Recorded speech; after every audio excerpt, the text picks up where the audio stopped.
You're listening to Civic Media.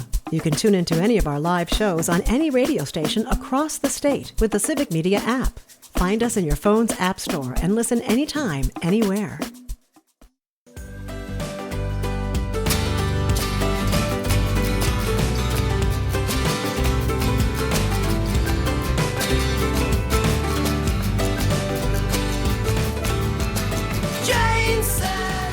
Good morning. Welcome to Matt and Air on Air. Jane Matt and Air, Greg Bach, Calvin Butenoff, coming to you live from our studio at Radio Park in Racine. You can always join us, call or text or leave a voice note at 855-752-4842. You can also leave a comment if you're watching on the live stream on Facebook, YouTube, and what used to be Twitter Thursdays. So it's a busy show. Oh, yeah. Jim Santel, our friend and colleague and host of Amicus, a law review Saturdays across the network from 9 to 11, is going to join us after the 9:30 news. I don't even know where to start. I heard there was no news coming from the world of law. What's his Amicus, which is on Saturdays, 9 to 11 here in Civic Media. It's just going to be recipes. Yeah. And he's going to talk about his favorite pastries and pretzel bites. And oh, yes, he'll He talk discovered about pretzel bites. So nothing's going on. It's freewheeling, easy sailing, Jane. Nothing's happening, right? No. Oh. We're probably going to talk, among many other things, with Jim Santel, who was a former U.S. attorney and is still an acting lawyer. A U.S. attorney, by the way, I just want to say this too. Under 5 presidents. 5 different presidents. 5 different presidents. I think that's important to say just to show that this is a man who upheld the Constitution regardless of who was in power. I think now is as good a time as ever to instill that information. Yeah, good reminder there. We will talk, among other things, about apparently the USA's new habit of blowing boats out of the water. And then we're sending 2 people back. Yeah. We didn't kill them. No. We're not bringing them back here to face charges, but we're just going to let them go home, apparently. Yeah. So we'll talk about that. We're also going to talk about a whistleblower from the Defense Department, or from the Department of Justice, rather, and the case of Kilmar Abrego Garcia. Yes. Remember him? This is the man who the Trump administration maintained was a member of MS-13, and therefore that justified his deportation. And this insider at the Justice Department refused to sign off and was fired for it. Yes. So those are just among the few things that we're going to cover with Jim Santel. There's not nearly enough time. And if we could possibly get to it, the fact that now the president wants $230 million from us. From us. For his convenience, for his felonies. Yeah. So Jim Santel joining us after 9:30. Next hour, we're going to talk about the Milwaukee Public Museum. Lots of things going on. Of course, they're in the midst of moving to their new facility, but they're still in the old building. They're doing something special for Halloween for Streets of Old Milwaukee, and they're also celebrating Native Peoples Month. Native American Heritage Month. So we're gonna talk about that with Madeline Anderson and James Flores from the Milwaukee Public Museum. Also next hour, all things sports with the Acme Packing Company's Paul Noonan. And we'll wrap up the show with This Shouldn't Be a Thing. This is a good one. It's the Tossing and Turning edition. I encourage you to stick around for that. By the way, thank you to the listener who sent in a suggestion for Tisbet. Yeah. We're going to use it tomorrow. Okay. It's a good one. And Jane, say someone's like, I just saw a story that would be perfect for Tisbet, or a story that would be perfect for Matt and Aaron, or a guest, something. How do I get in touch with them? It is so easy. Send it to Jane Says, JaneSays, Jane Says at civicmedia.us. That's where you can send, like Greg said, if you have a suggestion for a guest, something going on in your community that you think needs to be highlighted, or suggestions for This Shouldn't Be a Thing, all that stuff. Send it in to Jane Says at civicmedia.us. And then complaints go to Calvin, just Calvin at zipwire.com. / complaint department. Jane / Angel Fire. There it is. Yeah, my gosh, be transparent. I'm sorry. We're trying to be completely open and honest. We want to start off, though, with a discussion that happened yesterday in Madison. Medical marijuana still being kicked around here in Wisconsin. This from the Milwaukee Journal Sentinel. Laura Schulte has the byline. Wisconsin medical marijuana bill draws impassioned support, but still faces numerous obstacles. Dozens of people were in Madison yesterday testifying in support of legalizing medical marijuana, sharing some personal stories about it. Lawmakers debated whether provisions in a bill before the Senate Committee on Health are strict enough in order to get GOP support in both the Assembly and the Senate. This article says they've been wary of legalizing cannabis. I would say there's been a pretty firm no on legalizing cannabis in any form. Yeah. Right? It's not that tough. It really isn't. As we've stated before, folks, Iowa has medical marijuana. Iowa. Minnesota, Michigan, and Illinois have both medical and recreational. Iowa has medical marijuana. We are literally an island. We are. And second of all, if we wanted to legalize it, we could just legalize it. All these other states have done it. It's not as tough as they're making it sound. There's not as much head scratching and harumphing and chin wagging that needs to happen. No, you can do this. There is plenty of examples out there to show a simple way of legalizing medical marijuana in Wisconsin. Well, right. Couldn't we just go to other states and ask them how they implemented this and what safeguards they put in so it doesn't, so it runs correctly? You would think we could talk to other states about I'll bet you if we didn't even talk to other states, there are lobbying firms and consultants and experts who could go in. I mean, I know that lawmakers in Madison, especially the GOP, love to go to certain organizations and have them just write bills for them. They do. We could just go to a legalization lobbying firm and say, hey, we want to make a comprehensive, balanced marijuana legalization bill that has these provisions. Can you write that up for us? We'll go over the aspects, debate it in committee, put it up for a vote, and we'll go from there. But no, they make it seem like we're trying to solve, is 1 + 1 actually 2? We have questions. This is ridiculous because in the meantime, my friends and family, not me, and I'm serious because I don't do it. I just don't. I'm not good at it. But my friends and family are taking their money directly to other states and spending it in, and then those states are enjoying the taxes we pay on it because we're not getting bupkis from it. I will say that I have gone to some dispensaries in Illinois merely for research purposes. Scientific research, folks. Of course. And it's for full, a friend. It's full of Wisconsin plates. It's full of Wisconsin plates. You drive to the Pleasant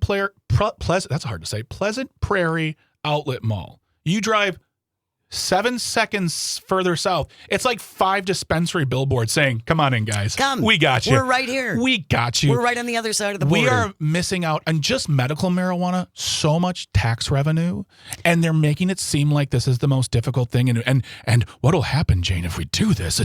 Everyone will get addicted. Well, and it's not just about the tax money. It is about giving relief to people who are fighting cancer and other illnesses. There were people who testified about this saying, why isn't this done? And we'll include this story in the show notes if you want to read the story. But I think it's important to read about some of the testimony that they heard. Nora Lowe is 17 years old. She lives in Merrimack. She has Rett syndrome, which requires her to speak via text-to-voice technology. So she testified yesterday, 17-year-old girl. Yeah. I have many friends with Rett syndrome. They have access to medical cannabis. My friends who have medical cannabis actually sleep through the night and see extensive relief from painful muscle spasms. Why can't I get relief for mine? She also said, it's weird that every lawmaker I meet with, Democrat or Republican, they all agree that people like me deserve access to medical cannabis. Yet we are still in the same place we were when I was 10 years old. She's 17 now. And you want to just talk about one group of people? I mean, like you can, for the elderly or for those who have cancer, for this young lady who just, thank you.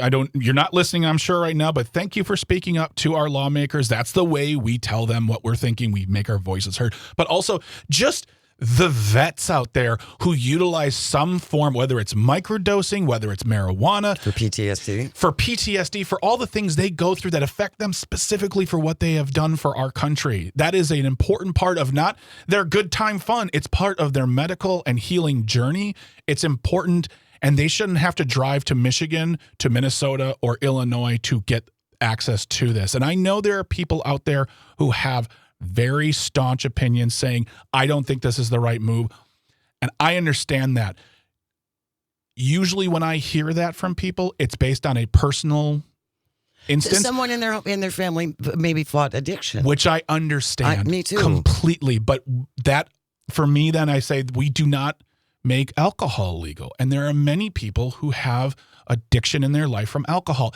I'm not discounting their journey. I'm not discounting their pain and suffering, but we can't use these small individual experiences to completely blot out everybody else. On top of the fact that one of the reasons why this isn't getting done is because every time the GOP wants to put forth a bill, they want to make it so difficult to access that it's almost pointless. It's going to die in it'll pass the assembly. It won't even be brought up in the Senate. But the last time they tried to do this, they said something to the effect that they wanted 5 state-run buildings throughout the state that would dispense, and you had to be like 3 or 4 ailments were the only things ones allowed. Right. Now it came back around, and we talked about last time, IBS is now on there. Right, because apparently some Republican lawmaker must be suffering from It that. might be a Democrat. IBS knows no party. Yeah, that's true. Senator Patrick Testin, who is a Republican from Stevens Point, said at the hearing, it is time to allow medical marijuana in Wisconsin. He shared a story about how his family went outside state law to provide marijuana to his grandfather after he was diagnosed with cancer that metastasized to bone cancer. Mm-hmm. Senator Testin said it gave him his appetite back. It gave him time he probably otherwise would not have had. This story is not unique to my family. We've heard this from countless families, which is why I think it's time for us to enact a sensible marijuana medical cannabis program here in the state. And this is one of those topics. Medical marijuana access, or just marijuana access, gun safety measures, abortion, all of these things that are in the state and in the country it is always 65, 70, 75% agree that this should be accessible. We should be enforcing these safety measures. We should be doing these things. They qualify as no-brainers, but yet we have politicians who, instead of listening to the people, and they are as Senator Kapenga said, they are the voice of the people. He said in an interview, if the people are saying do this, then you must reflect the voice of the people. Make it, just do it. It's not this tough. Well, but as you just pointed out a whole bunch of things that the public seems to agree on by a pretty large margin, and yet they're like, nope. Yes. We don't care. Again, it's Robin Voss's money. You are not. It's Robin's money, and we're just lucky if we get to maybe see it. And PJ on the live stream says, and this is not just Robin Voss, but if our representatives are not being the true voice of the people, it is time to find better representatives and vote them in. myvote.wi.gov. That's right. Which is going to come in handy for our next segment. Really? Lying liars and the lies they tell. You may want to make some calls after that. Stay close. You are listening to Matt and Air on Air. This is the Civic Media Radio Network. We'll be right back. You're listening to Civic Media. Stay up to date on the latest news and information for your local community and Wisconsin by signing up for our free email newsletter. Visit civicmedia.us/email to get started. Good morning and welcome back to Matt and Air on Air. Jane Matt and Air, Greg Bach, Dr. Slide on the board, coming to you from our home at Radio Park in Racine. Join us, call or text. The number is the same at 855-752-4842. You can also leave a comment if you're watching on the live stream. Good morning, live stream.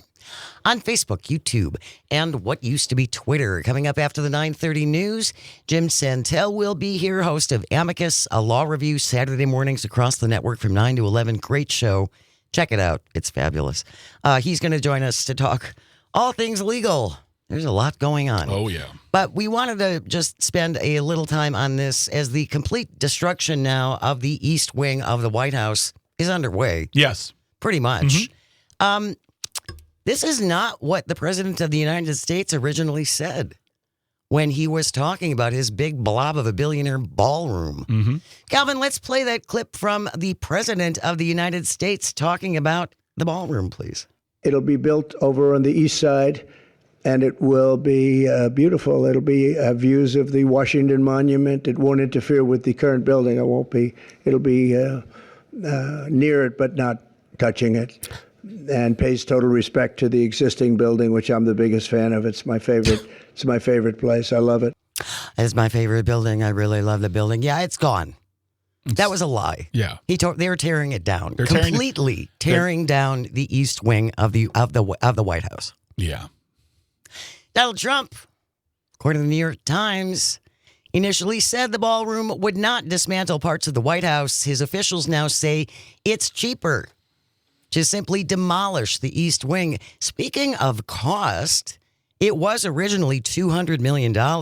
That's now up to $300 million.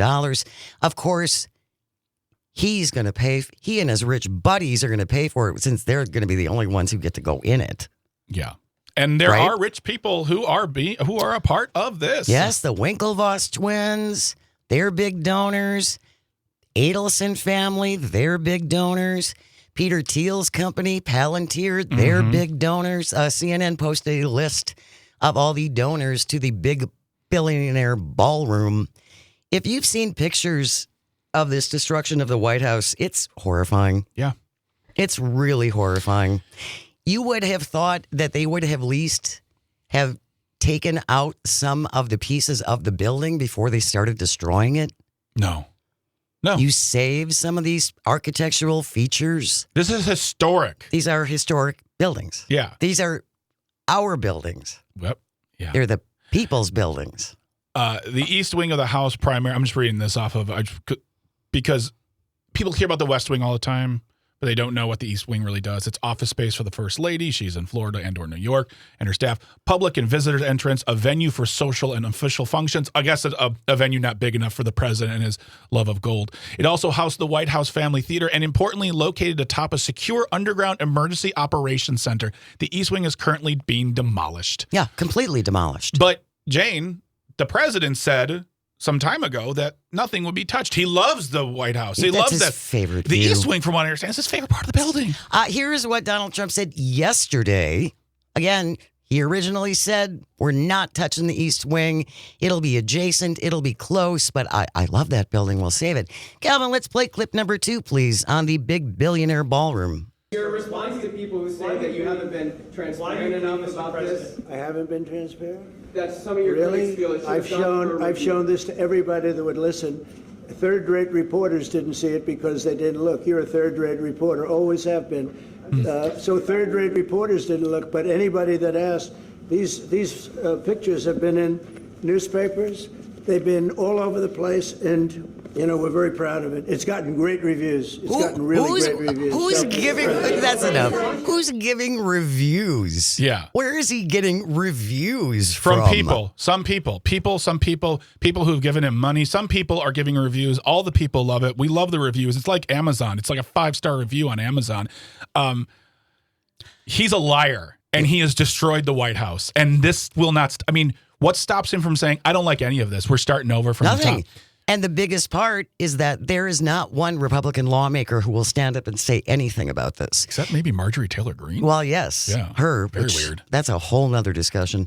But Joe Walsh has a big column about this as far as all of the boys and girls in the Republican Party. No one will come out and say that this is wrong. That's really dangerous. Because they're cowards. Yes, and also, they're cowards. Just in case you're listening and you don't like us, don't throw 1940s reconstruction on me. Do not talk about the renovation of the White House from the Truman years, because that was to ensure its safety, because it was standing It was on... structurally unsound. It was structurally unsound. It had steel backing, and that was to get the security and just make it sure it wasn't going to fall on top of people. That's different. This is a madman king who wants a ballroom made of gold so he can have parties and be worshipped. And these Republican lawmakers who are saying nothing are complicit and cowards. Might be a good day to give him a call. You should totally do that. myvote.wi.gov. myvote.wi.gov. Go there, plug in your address. All of your elected officials' phone numbers will come up. All their contact information. Let's call our Republican House members. We know they're off. Yeah, they're doing nothing They're right now. doing nothing right now. Well, they're having press conferences, Oh, too. that's right. They are doing They're too that. busy lowering healthcare costs. Let's call Brian Stile and Scott Fitzgerald and Derek Van Orden, and let them know how happy we are that they're just letting Donald Trump destroy the White House. Be careful when you tell Derek Van Orden anything. He may yell at you. He likes to yell at people. Oh, by the way, Sue from Franklin says, well, since the East Wing houses the First Lady's offices, they don't really need it anymore since she's not there. Kaboom! That's true. News is next. Stay with us. This is Matt Nair on air on the Civic Media Radio Network. Stay with us. Good morning. Welcome back to Matt Nair on air. Jane Matt Nair, Greg Bach, the Board Lord, coming to you from our studio at Radio Park in Racine. You can always join us. Call or text at 855-752-4842. You can leave a comment if you're watching on the live stream on Facebook, YouTube, and what used to be Twitter. Next hour at this time, Acme Packing Company's Paul Noonan will be joining us to talk all things sports. We will talk about the Packers, talk about the Bucks, and all things sports. That's coming up next hour at this time. We are waiting to be joined by our friend and colleague Jim Santel, host of Amicus, a law review Saturday mornings from 9 to 11 across the network. He is still a working attorney. He is. So he's in court right now. Should just be wrapping up, but he will be joining us in just a moment or two. Did want to start off talking about this, though, and I think, like so many things, this just didn't get a lot of attention. CBS 60 Minutes, still on Sundays. Still on, still reporting. So far. God. Honestly, I got this little spark of hope when I'm thinking about what 60 Minutes alone has gone through this year, losing their longtime producer because he wouldn't capitulate to the whims of Donald Trump and Paramount. Actually. Paramount is the one that did it. But the fact that 60 Minutes is still providing quality and real journalism after so many decades in the face of all this good stuff. But on the Sunday 60 Minutes that I know I didn't see, and I don't think, unfortunately, a lot of folks saw, but they have an article also that we'll include in the show notes that's worth taking a look at by Scott Pelley. Erez Ruveni was an attorney in the Department of Justice who did so well during the first Trump term on immigration policies that he got promoted right away when Trump took office for the second time. He was 15 years in the Justice Department. 15 years in the Justice Department, which ended suddenly after he says he saw government lawyers lying in court and essentially ignoring the orders of a judge. Here is a clip we have from 60 Minutes Sunday night. This is Erez Ruveni talking to Scott Pelley on 60 Minutes. Calvin, play that clip, please. Bovee emphasized those planes need to take off no matter what. We may have to consider telling that court, you. This is going back to the planes full of alleged MS-13 members. Emil Bovee, who has been confirmed and is part of the Trump administration. Yeah. He essentially said, I don't care what the judges say. Those planes are taking off no matter what. Yeah. Yeah. They're taking off. Yep. They, I don't know. I'm sure the conversations have happened behind closed doors. It's never got out to the press, but when you hear people say things like that, we have to tell a judge that. We have to spit in the face of our legal system, parts of our checks and balances on the power of a man who thinks he is the end-all be-all authoritarian leader. That is telling. And unfortunately, that little moment got reported and then swallowed up because every day is a fire hose. Exactly. And it only goes harder and harder. And it's impossible. For us, we are people who get paid to look at the news and talk about it. For folks who are just trying to live a life, I can understand why you may have never heard this. Oh, absolutely. There is so much going on.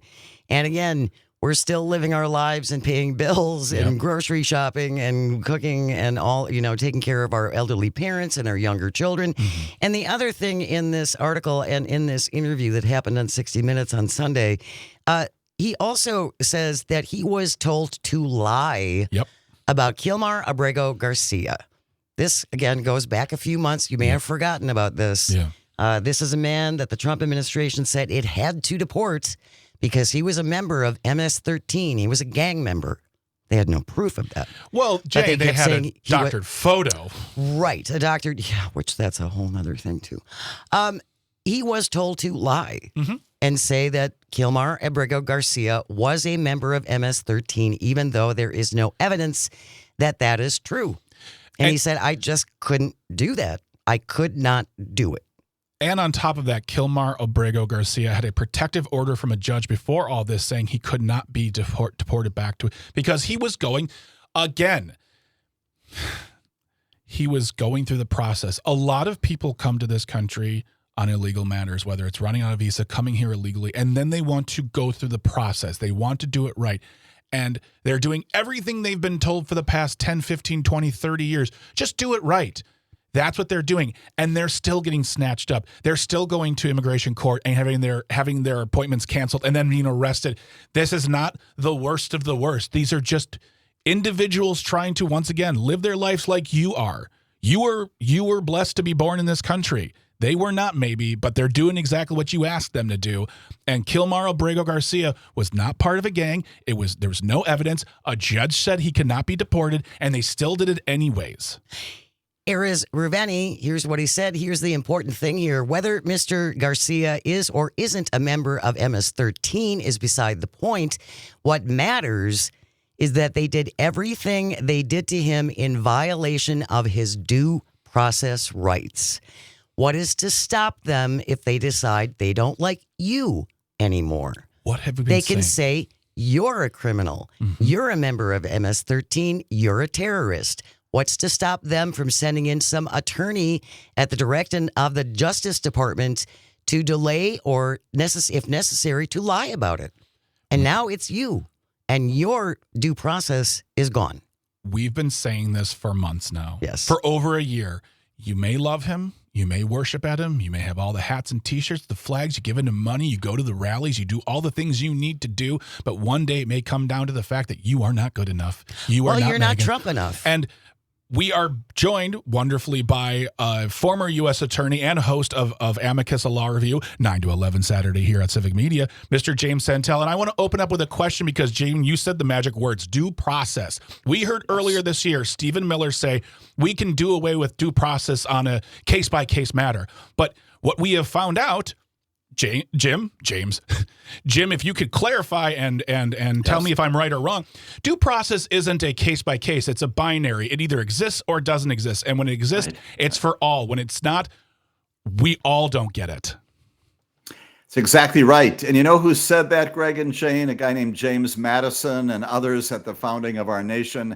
It's a part of our Constitution. It is a right, frankly, not just of citizens, but of residents as well. That's why the discussion that you're having about immigrants, including Abrego Garcia, appearances in court, all these things, it applies across the board. You undermine or you eliminate due process, and we no longer have a basic foundational tenet of our nation. And to your very good and appropriate exposition of the problem here, what the two of you, Jane and Greg, are discussing right now, this is the constitutional crisis that we have been in. I've dated since March. We're talking about, again, Abrego Garcia's appearances in front of a judge named Paula Zinnes, who has been beyond frustrated with the failures of the government to provide her with accurate information. But it goes back even before then. There was this judge named James Boasberg in the District of Columbia. He was the one who first dealt with these 238 people transported to El Salvador without due process. And this has continued ever since then. And now, to put a very fine point on another horrific aspect of what our Department of Justice is doing here and in other situations. We appear in court, and by we, I don't mean me, I don't mean you, I mean representatives of the people of the United States, and they will do one of 3 or 4 things. They will simply say, I'm not prepared. I'm not prepared to go ahead. I don't know what I'm doing, which is the least problematic. Frankly, it's horrific, but least problematic. They will simply say things that are not true. That is in violation, again, of an oath of office that undermines the system. And again, we've seen that they will make things up. There's a case involving the Dominican children in which the Department of Justice had to go back in and say, yeah, turns out that the parents did not, fact, want them back. We just made that up. Oopsie. That is beyond a constitutional crisis. That is violation of everything we know to be good and right. You don't have to be a lawyer or a judge to appreciate the horror of these kinds of activities. Well, and that leads, Jim, that leads us directly into we're blowing boats out of the water with no evidence that these people are drug dealers. It's a gut instinct. It's inherent. Right. It's an inherent feeling. Yeah, Mike Johnson knows everything in his gut. So we blew another boat up last week. Not everyone was killed. So rather than bring the 2 survivors back to the U.S. to face charges and testify, we're letting them go back home. How? Oh, sorry, Jim, you're going to have to talk. Jane I'm glitching. Jane is rebooting right now. She's buffering. And Greg, I hate to say, I'm equally apoplectic, if that's the appropriate word to describe our response. What'd you just call me? Right. And because so many problems with this, including, again, due process, even getting there, of course, it raises all kinds of issues about what this president is doing. We've got, I see there's a representative of Congress. Finally, he's from one of the Republicans who has said, his name is Todd Young, as late as just yesterday, indicating that indeed he has constitutional problems with his decision by the president to bomb boats. I think we're up to number 8 now. We're in 2 oceans. And again, who declares war? Let's all say it together. That's the Congress, right? Mm-hmm. That's in the Constitution. The president has certain limited powers, but not under these circumstances.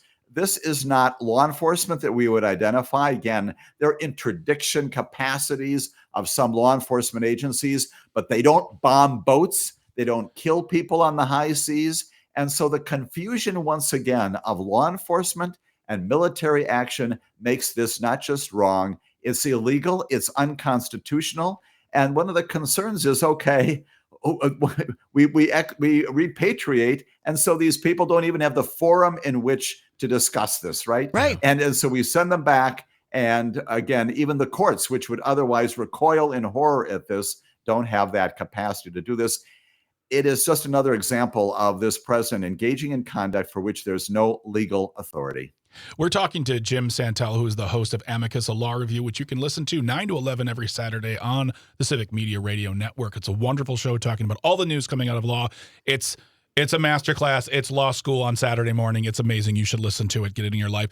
The thing I wanted to say really quick, Jim, before we go and got some snacks, is also the fact, I just want to make clear that people understand, the president can declare war for a moment in time. Then he has to get approval from Congress. Congress can approve war. Right. President can declare war, but then he has to go back to Congress and say, may I do this? Or can you stop me? I say that simply because we get smacked all the time on this show for saying one thing and not explaining everything. So they're like, well, you don't understand. We understand. But what he's doing right now, and the overarching for me is the kids, the people going to immigration court, these are not the people they promised to get rid of. These are not the worst of the worst, the criminals of the criminals. These are innocent people who just made a mistake and are trying to do right, or their children, or fishing. So this is not what people voted for. And this isn't normal. No. We're going to continue our conversation with Jim Santel, host of Amicus, a law review. Stay with us. You're listening to Matt Nair on Air on the vast statewide, countrywide. You can pick us up around the globe if you have the app on the Civic Media Radio Network. We'll be right back. You're listening to Civic Media. Find the latest news, information, and archives of all your favorite shows on the Civic Media website, civicmedia.us. Good morning and welcome back to Matt Nair on Air. Jane Matt Nair, Greg Bach, Calvin Nader on the board. Coming to you from our studio at Radio Park in Racine. Join us, call or text at 855-752-4842. You can also leave a comment if you're watching on the live stream on Facebook, YouTube, and what used to be Twitter. Jim Santel, host of Amicus, a law review Saturdays across the network from 9 to 11, is our guest. We were talking right before the break about us blowing fishing boats out of the water, and that doesn't seem legal. But Carmela from Milwaukee is on the line with a question. Good morning, Carmela. Thanks for joining us. What do you want to ask? Good morning, Carmela. Good morning, Jim, again. The other day I called into Maggie's show and when Jim was on, and I was asking about the international, I don't know what the term is, but Maggie pointed out that there's a dispute part and then there's the, I guess, war crimes part. Why can't somebody internationally indict Trump on this? I'm not understanding that part of it. Appreciate it, Carmela. Thank you. Right. Carmela, as you know, and again, your question is right on target. There is an international criminal court that we have seen in other areas. We know that a fellow named Putin right now has an outstanding arrest warrant. If you engage in these kinds of things, yes, indeed, there's a criminal court out there that can, in fact, investigate and has found that chiefs of state have been in violation of international law. We do not recognize that court. It becomes a much more complicated as a result of that. But Carmela, underlying your very good question, these fundamental things that Greg and Jane have been saying, number one, all of these things, how have we traditionally dealt with these kinds of things? It's the Coast Guard, sometimes the Navy, that interdicts suspected drug smuggling boats. We don't blow them out of the water, right, Carmela? We don't do these kinds of things. And if in fact there is a war type event, all right, there's a thing called the War Powers Resolution, a Vietnam War era thing, right, Jane? And the notion is the president's got very limited capacity to engage in wartime activity. As Greg and you just said, you've got to go back to the Congress in 60 days and explain what you're doing. This has been going on since September 2nd, by my count. And again, I know the president's doing this again because of Venezuela and the political and Mr. Maduro there and his animosity with the government there. This is not a basis for this, as Jane just reaffirmed in the simple and straightforward and completely accurate way. This is unconstitutional. Yes. It is contrary to law. It is illegal. And again, the question is, how does it get enforced? Well, Americans like you, Carmela, need to be articulate. You are articulate, but be forceful in demanding that our government do better. But now this is all right. But the Supreme Court essentially gave him free reign to do whatever he wants during his tenure as president.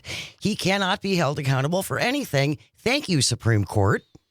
Right. That's the larger issue, Jane, in ways big, small, and in between. If this somehow were to reach the Supreme Court, they would find a way to describe this somehow as a war that we're at with Venezuela or others, or even drug cartel leaders, and permit this and subvert and construe in ways that no common sense person would construe the law to say that this is a wartime activity. It is not. And yet, you're right. The Supreme Court in all these ways has given this great authority. That began on July 1 of 2024. It continues to this day. That's, again, that also the constitutional crisis, and it goes on then to the authoritarian government seizing upon that and doing whatever you want to do. By the way, I just want to share some quotes from the President of the United States about these boats that were blowing out of the water. Quote, "We call them the water drugs, the drugs that come in through water. They're not coming. There are no boats anymore. Frankly, there are no fishing boats. There are no boats out there, period. If you want to know the truth, we're saying, does anybody go fishing anymore? The fact is, we knocked out, probably saved at least 100,000 American lives by taking out all these boats coming in. The water drugs problem apparently has been solved." And J.D. Vance even cracked a joke, too, said, like, well, I wouldn't go fishing out in that area. Well, guess what? Some of those people who are fishing for their lives. And it's it's their livelihood. And it's not funny. And you know what? Well, the president doesn't need the court to do I mean, they're continually doing it. All he needs now, and he has, are the leaders in the GOP and the mainstream media, and I'm including all of them, to either justify or fully back up on a consistent basis, saying, oh, what he's doing is great, over and over. And then people either say, yeah, or they tune out. So you have this constant barrage of dis and misinformation coming from all sides that you can't do anything about, to the point where it almost feels like it's better to tune out, which you shouldn't, but we understand. I understand the temptation, trust me. Yeah. Right. Absolutely. And the bottom line, my friends, of course, is that you're killing people, and you're probably killing people who have not done anything wrong. And this is not a matter of policy or decisions about how we go about enforcing this. This is a violation, as Carmel indicated, of international law, domestic law, and the president has no authority to do this. People are dying because of what he is doing. Commercial entities are being undermined. Our relationship with Venezuela, obviously hugely compromised. Well, all of our allies now, former allies. Yeah. Yes. It just doesn't. There's the justification. Like, I didn't feel unsafe with these boats in the water. That's how they always made it feel before they did something huge. There was a big bad who was going to do something that was going to undermine. The caravans are coming. A country or us. But all of a sudden I hear we're bombing boats. Why? Because water drugs. What are those? Doesn't matter. Don't worry about it. It's just absolute to once again distract us away from taxes going to billionaires, Epstein, and the Epstein files. Jim Santel is host There you of go. Amicus, a law review. Check it out Saturday mornings, 9 to 11 across the network. Thank you so very much, Jim. We'll see you next week. Always a pleasure to be with you, my friends. Take care. Stay with us. News coming up next. You're listening to Matt Nair on Air on the Civic Media Radio Network. The national news cycle never stops, but it can be hard to find news about your local community. Civic Media is dedicated to providing quality local and state news coverage across Wisconsin. With the Civic Media app, you can get notifications about local stories that matter to you and your community. Find the free Civic Media app in your phone's app store and choose notifications from the menu to tell us what kind of news you want to hear about.